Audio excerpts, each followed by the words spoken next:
ACC is actively considering adding teams to the conference. The ACC is looking at expansion. What?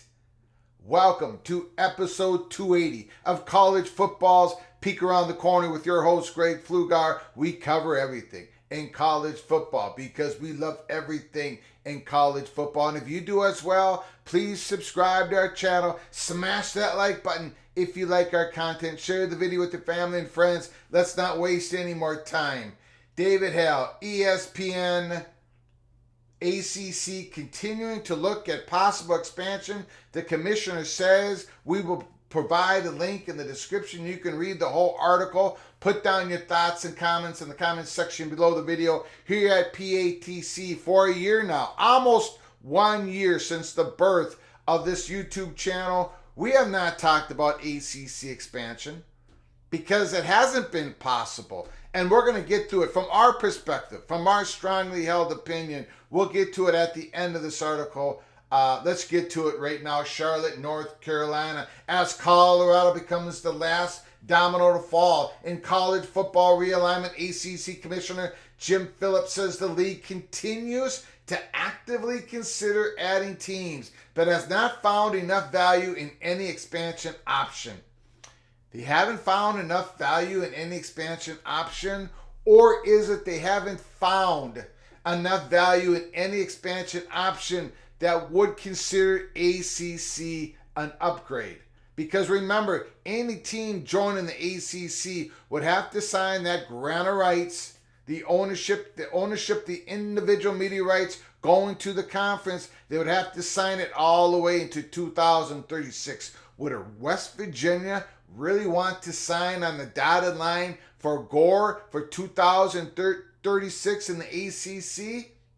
I don't think so. Back to the article. Phillips told ESPN on Thursday that he's closely monitoring the Pac-12 issues, landing a new TV deal, and routinely examining how realignment can shift the ACC's position in the Power Five's financial hierarchy. The ACC has been and remains highly engaged in looking at anything that makes us better and stronger conference, Phillips told ESPN. We've spent considerable time on expansion to see if there's anything that fits. We have a tremendous group of institutions, but if there was something that made us better, we would absolutely be open to it. While expansion has not been a favored option, Colorado's move could alter that landscape. I believe it. I don't think expansion has been really looked at from the ACC. That's why we haven't been talking about it at Peek Around the Corner. I don't think Florida State, I don't think of Clemson, I don't think of North Carolina, I don't believe in Miami, Florida is interested in expansion at this time in the ACC. Back to the article. Since the first major realignment dominoes fell with Texas and Oklahoma's decision to leave the Big 12 for the SEC happened in the summer of 2021, the ACC has explored possible expansion options according to multiple league administrators, running models on adding a number of potential targets, including West Virginia, SMU, Oregon, and Washington. Holy smokes. However, league officials haven't determined if any additional schools would help bridge the ACC's financial gap with the SEC and the Big Ten. And I got to say, at least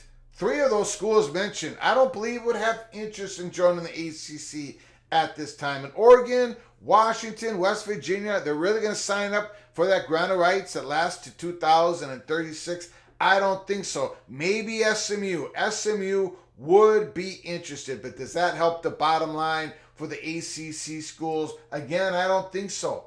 Revenue generation continues to be a priority, but this league is third right now in revenue as we go forward into whatever the next TV deals are for the other conferences where we've looked at it, Phillips said. We've had multiple TV consultants. Third is certainly a good position, but we want to gain traction financially in order to close the gap with the SEC and the Big Ten. Several ACC athletic directors expressed concerns to ESPN, however, that the Big 12's push for continued growth could threaten the ACC's third place status, particularly given that the league will have an opportunity to negotiate another TV deal for 4 years before the ACC does. Again, that's why we believe West Virginia would not be interested. Why would they sign that grant of rights at the ACC until 2036? Big 12 is going to belly up to the bar. They're going to be able to get into negotiations with their current media partners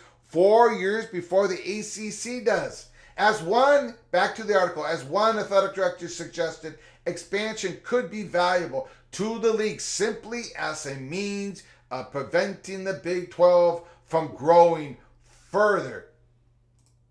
Phillips acknowledged the reality at the league's kickoff event this week. You have to understand what's going on across the country, Phillips told ESPN. Maybe you preempt another league's expansion. Playing defense, ACC. Playing defense?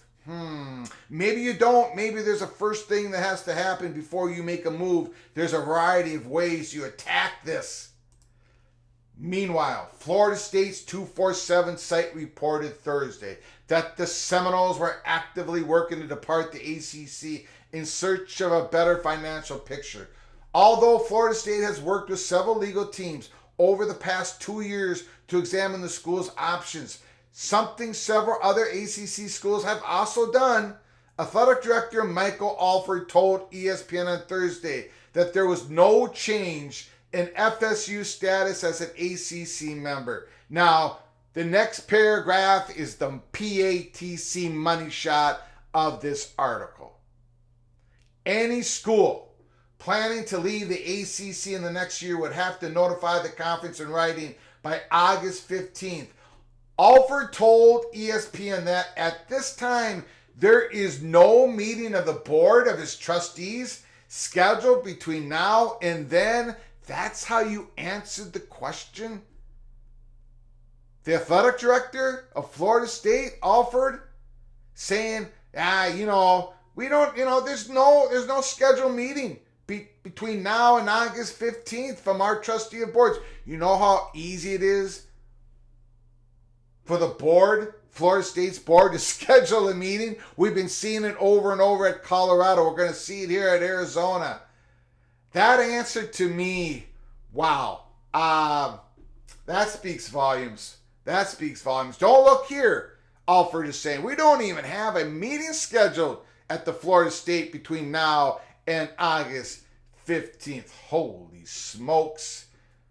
Alford was at the forefront of a push to reconsider the league's equal revenue sharing this spring, which resulted in contentious meetings between athletic directors at the ACC meetings in May in Amelia Island, Florida. The end result, however, was a new agreement on success initiatives, which would provide a larger slice of the postseason revenue for teams that participate in college football playoff and other revenue-generating events. In Charlotte this week, Phillips pointed to that agreement as a sign of the league's 14 members' willingness to work together on finding solutions to a revenue gap with SEC and the Big Ten that could grow to as much as $40 million annually in the coming years. And finally, I'm well aware of the narrative and stories surrounding the ACC and our members, as well as the frustrations of some of our schools on our financials, Phillips said, the commissioner.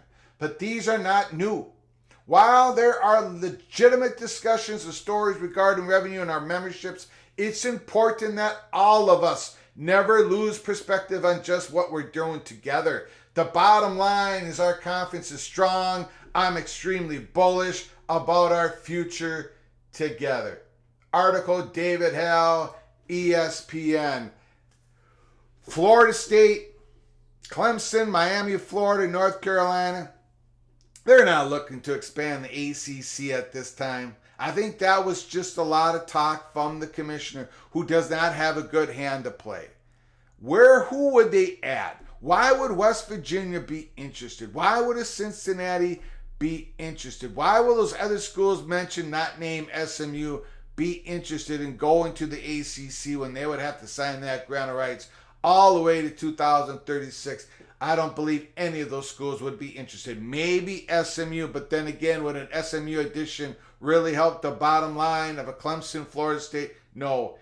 It would not. And the way Mike Alford answered that question at ESPN, yeah, there's no meeting set up right now currently at Florida State's Board of Regents, the trustees. There's no meeting lined up between now and August 15th. Don't worry about it. Peek around the corner. We're going to be taking a peek. We're going to be taking a peek at the scheduling at the Board of Regents there at Florida State. We'll see what pops up here in the next few weeks. Stick with us here at Peek Around the Corner. So many big-time storylines going throughout the college football landscape. Holy smokes. Buckle up. Brace for impact. Stay close with this. Stay close with us here at Peek Around the Corner. Until next time, from all of us at PATC, to all of you, please, you all take great care of each other. Thank you so very much.